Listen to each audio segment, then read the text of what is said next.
Good day mga kanegosyo, ako nga pala si Jepoy, isang negosyante, isa rin akong DJ. At bukod sa pagninegosyo, gusto ko rin matuto tayo about women nature. Dahil bilang negosyante, naniniwala ako, isa sa magpapabagsak ng binibuild nating negosyo, empire, goals or ambition sa buhay ay maling pagpili ng babaeng magiging kapartner natin.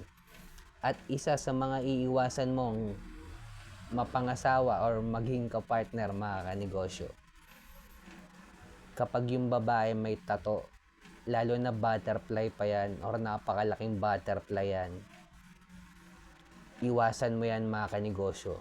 Dahil ang babaeng may tato, damage yan. Hindi masama yung may tato mga kanegosyo. Gusto mo, itry mo pang papasukin sa mundo mo yan eh.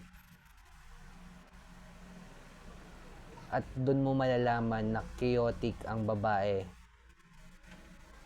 Dahil damage yan mga kanegosyo. Ang damage na babae, hindi mo na mapipix yan.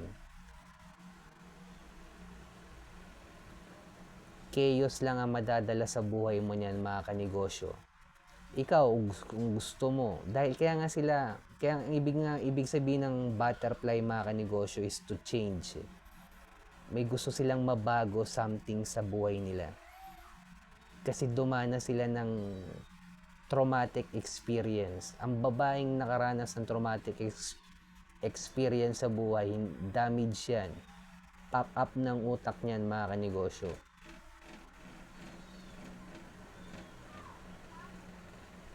Pwede mong itry, pero pwede mo ring iwasan.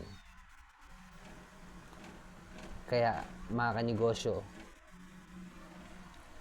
ang pipiliin lang natin ang babaeng nagkakagusto sa atin or may gusto sa atin, hindi yung gusto natin.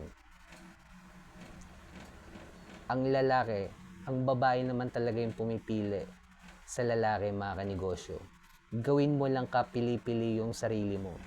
Pumorma ka, ayusin mo yung physical mo, huwag kang magpataba, ayusin mo yung mental mo, control mo yung emotion mo, finances natin, ayusin natin.